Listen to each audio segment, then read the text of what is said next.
Universal Pictures presents an exclusive behind-the-scenes journey back to the land of ancient Egypt. Oh no, not these guys again! It is you who are the chosen one. Join Brendan Fraser, Rachel Weisz, John Hannah, Arnold Vosloo, Oded Fehr, and The Rock as the Scorpion King to discover what happens when the Mummy returns. Whoa! You must not read from the book! The best sequel films always manage to deliver what everyone enjoyed most about the first one. This just keeps getting better and better. Everything that they loved in the first one, they will see on this one as well, and more. The stunts are bigger. The whole concept is bigger. Everything seems more urgent, bigger and better. Is there a little something that you forgot to mention? The Mummy has been resurrected. He's very angry. They found him! Imhotep!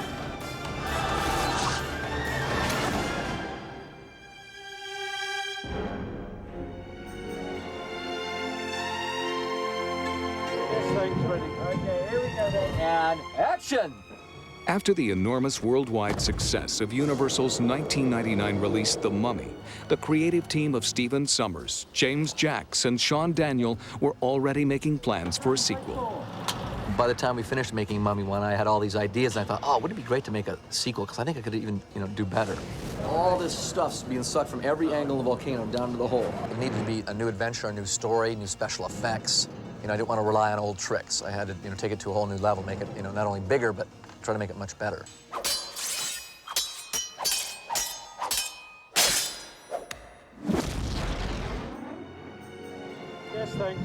Unlike most other sequels, the entire original cast returned, eager to reprise their roles. The key is to first get the cast back. And that's what I felt really good about, because Brendan and Rachel and John and myself, we all agreed, let's not do the sequel unless it's going to be better. The Mummy is a beloved character, and it's being well treated. And I think that the appeal really shows that people really care about it. Well, Steve always said when we were doing the first one, he said, if we do a sequel, I would only want to do it if we could make it different. From his experience on the first film, Sommers knew he could rely on the undeniable chemistry of his cast to carry him through the production of the sequel. We all know each other so well that we can actually have a little bit of fun with each other and finish one another's sentences. And I think that family dynamic has really been well attended to and well written. Credit to Stephen Sommers. So you guys run in looking at the X. Well, you know each other and you feel very comfortable in that relationship, so it was lovely to see everybody right at the start, and also you hit the ground running. You start filming and you know what you're trying to do. You have a relationship, you have a communication already. You don't spend 2 or 3 or 4 weeks kind of figuring out where you're at and how everybody is, and if it's okay to say this and suggest that. It's like, where have I been? Where am I going? Exactly. So it's very, very comfortable, and it kind of gives us that head start, I think. I think this is why so many of us were so happy to do this again, because we just had so much fun on the first one. And Steve's a great guy, Brendan, Rachel, John, everybody, they're just all great. In the newest chapter of the Mummy saga, we join Rick and Evie 10 years later, not yet aware they're about to embark on a whole new adventure. We've set our film 10 years later. The people that we got to know in the first have kept together, and the relationships have evolved. My character's grown up a lot. She's no longer kind of earnest, timid, wide-eyed librarian. Go away. Those are poisonous, Only if they bite you. Cut. Good, print I that. think she's become a bit hooked on maybe adrenaline, although I think that since the last Mummy, nothing spooky's happened. It's just been lots of very exciting digs in faraway countries. Rick and Evie are married. They have a small boy, he's 9 years old. There you go. He's kind of half Brendan's character and half my character. It's only half of this.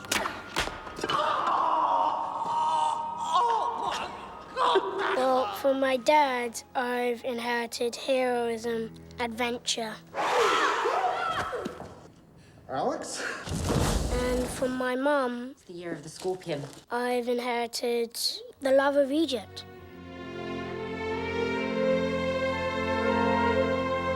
You can almost feel himself say the words, "It's time to hang up my guns." You know, this is the last one. I know what you're thinking, and the answer is no. We just got home. That's the beauty of it. We're already packed. Why don't you just give me one good reason? It's just an oasis. Darling. Beautiful. Exciting. Romantic. Oasis. Kind of the white sandy beach and the palm trees and the cool, clear blue water. And we could have some of those big drinks with the little umbrellas.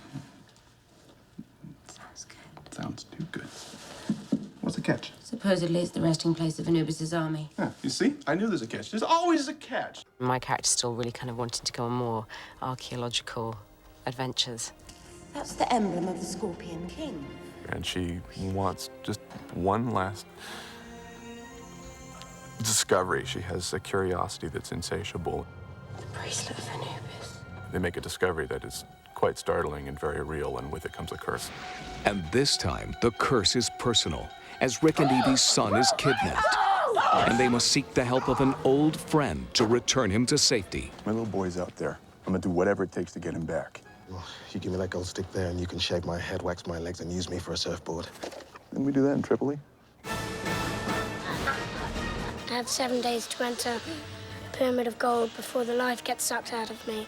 The sands of time have already begun to pour against you. The clock is ticking, and if they don't arrive, then the boy will die. Whoa, that was amazing! As much as Rick might not want to have to try and save the world again, he's got his work cut out for him. Here we go, then. Roll camera! When the mummy returns, many other recognizable characters also find themselves along for the ride. What I kind of enjoy about this character is that there is no development. Then I killed the mummy and all his minions and stole his scepter. Oh, you're so brave. And Rich. Did I mention Rich? What do you think I'm doing here? Oh, sorry, we must be in the wrong house. I thought you said this was your house. No, I didn't. Call me. It's great because what happened was we picked it up where we left off. If he is not killed, he will raise the army of Anubis. I take it that's not a good thing. Oh, he'll wipe out the world. Ah, the old wipe out the world ploy. He's a lot more involved. He's got a lot more of a responsibility in this film. And for our heroes, that responsibility lies in stopping a familiar villain. Stand aside there. Out of the way. Imhotep. It's him. It's Imhotep. Anach-Su-Namun, the woman that I fell in love with 3,000 years ago, digs me up and takes me to London in the 30s. Do not be frightened. I am not afraid. I'm the resurrection of Anch-Su-Namun, and my name is Mila.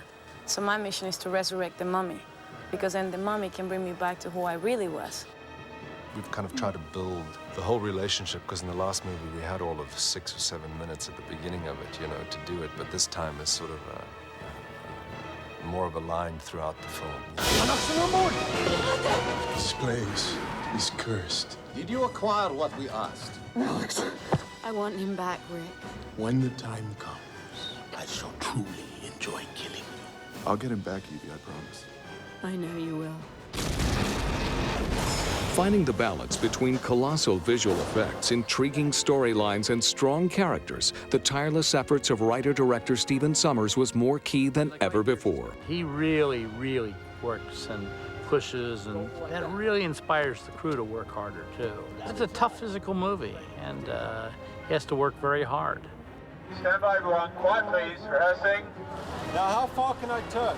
That was perfect, dude. Just like that. And finish the line, then turn forward. Right as you turn forward, I'm gonna cut wide. Okay. Steve Sommers really is the star of The Mummy, you know. It's written and directed by Steve Sommers, and it's really his movie every step of the way. This whole wall's gonna explode with water.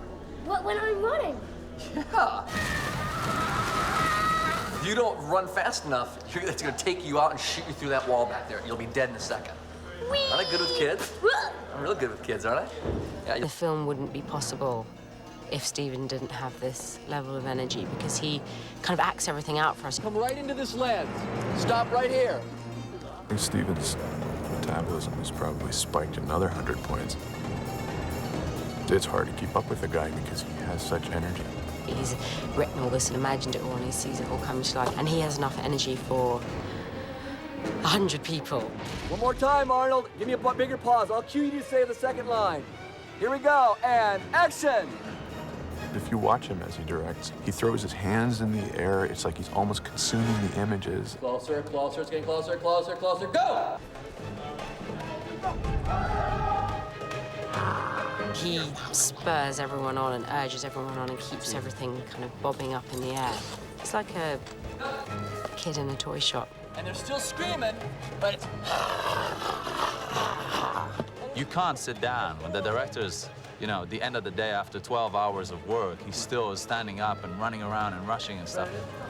No way anybody else is gonna sit down. I never sit down. This is the first time I've sat down all day, I think, and I just like to be going. I think that my energy spills into the movie, and the movie has an energy and a kind of a funness, hopefully, to it. As long as you come through like this. Like, the guy definitely has such a passion for the work that he does, and the drive and the energy that he brings to it is truly impressive, and it's infectious, to tell you the truth. I think it rubs off on everyone. Marzuga Dunes, May 11th, 2000. The Rock.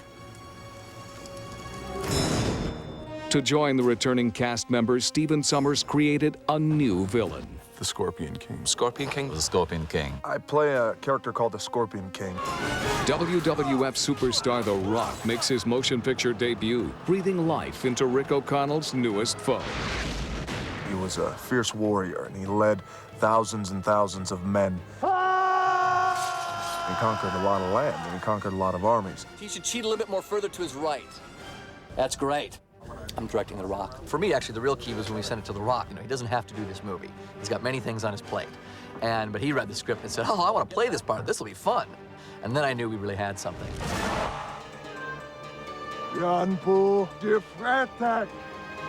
The first challenge The Rock faced was learning a new language. I had to speak and learn ancient Egyptian. You're yelling, and then you turn and go, Aku Mashenda! Whoa. Which was interesting. Haku Mashente!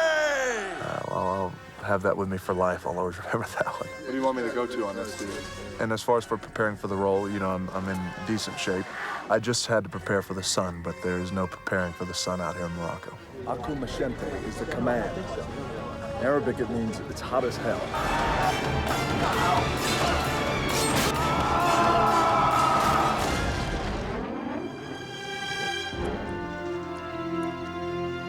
Rediscovering memories of filming the first Mummy movie, the same crew returned to the Sahara Desert, the perfect location to begin the sequel. I'm trying walking the same lines and the same footprints, guys. Like Lawrence of Arabia says, it's clean, but it's also quiet, and cell phones don't work. Everybody's focused on the movie. For a director, it's perfect. We shot from Marrakesh, way out in the Sahara Desert. And now we're shooting also in Jordan and some in Egypt, so we're getting around. Jonathan, get our bags. Oh, my hands are full. Now. Right, I'll get the bags. I'll deal with the flight details. Honey, you're not a subtle man.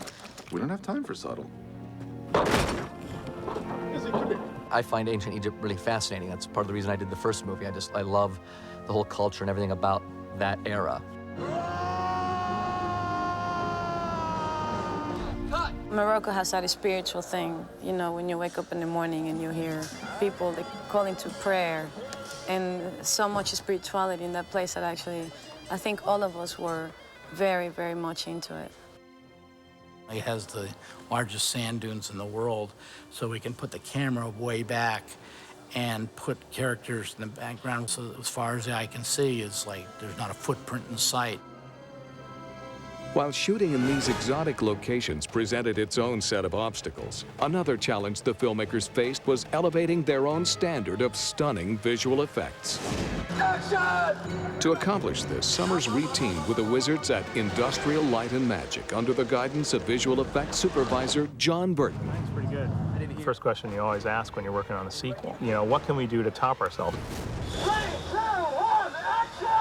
It's always a challenge to do a sequel and be successful at it. We try to collaborate with the director as early as possible, and Steve's great to work with because he appreciates how that makes the effects better at the end of the day. You want to see him get a scorpion, oh, he gets stung. Whenever I come up with ideas for special effects, they go, okay, how do they serve the characters? How do they serve the story? And if these big special effects work for story and character, then they make the movie. The technology is always changing under your feet. Let's get a four-proof behind them. The VistaVision on that one. You have to sort of step on board the moving platform at a given point. Brendan Fraser is going to battle with 13 soldier mummies. We have to have that pretty meticulously worked out. So we come up with a very careful plan about where each mummy's going to be, what each mummy's going to do, what Brendan's going to do in response to that, and then we work it out very carefully.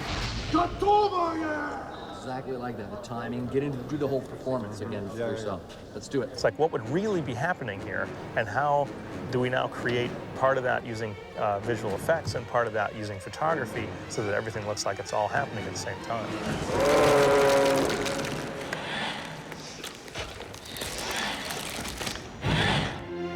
It is tricky. I mean, it's difficult just simply because you're reacting to something that you think you can imagine, you know, but of course, Alan's imagination is far more warped than yours could ever hope to be. It really is like being a member of an orchestra, if you like, and playing your bit. The music sounds best when everybody's playing the same tune, you know what I mean? You just kind of have to be brave and trust that you're not completely overacting if you feel that you are. And maybe you are a little bit, but the truth is it all makes sense once they put the film together. Well, that's part of my job, to be here to help them understand what it is that they're looking at on that big blank blue screen, or what it is they're reacting to as they crawl through the dark caverns, or what it is that's chasing them that makes them want to run away in terror. It's very, very complicated work. So while I'm here shooting, my crew's back at Industrial Light and Magic, and they're working away trying to figure out how to do this stuff. So when we get there, we can really start putting it all together. Okay, as soon as we're set, guys. That's always a big challenge, is making sure that what you do, no matter how spectacular it is, people aren't coming out of the theater thinking the effects were great but missing the movie. Lots of energy, guys, in the foreground. It's not about speed, it's about precision. That one more time, right away, guys. Okay, here we go then. Stand by. Defend your ears. Roll cameras. Okay, Steven's yours. Ready, and action! It's great. A lot of interesting characters, a lot more action, a lot more excitement. It's a lot of fun. A couple of years ago, this would have seemed really strange to me. Certainly different from what The Rock is used to. It's just first class all the way. It's gonna be great. Just like old times, huh? The romance, the action, the special effects, the humor. Every time I hook up with you, I get shot. It's time someone taught you a lesson, wench. Okay, now I'm a believer. That's my husband and my son down there. Make me proud. My feeling from this side of the camera is something a bit unusual is happening. That mark means you're a protector of man. Oh, I hate mummies. My dad is going to kick your... I do not think so. They're just going to get more of what they had the first time. It's going to be bigger, bolder, and a few surprises. You're too late, O'Connor. I need you to help me find my son. The time has come, my little friend. Dad! Get out of the way! Jonathan, I thought I said no more wild parties. Well, when you're popular. If you like the first Mummy, this one's just simply bigger and better and more hellacious. This is bad, Evie! We've had bad before! This is worse! And it is a ride. It's something that you really want to go on and get out the other side and do it again and again and again. I mean, it has been for me.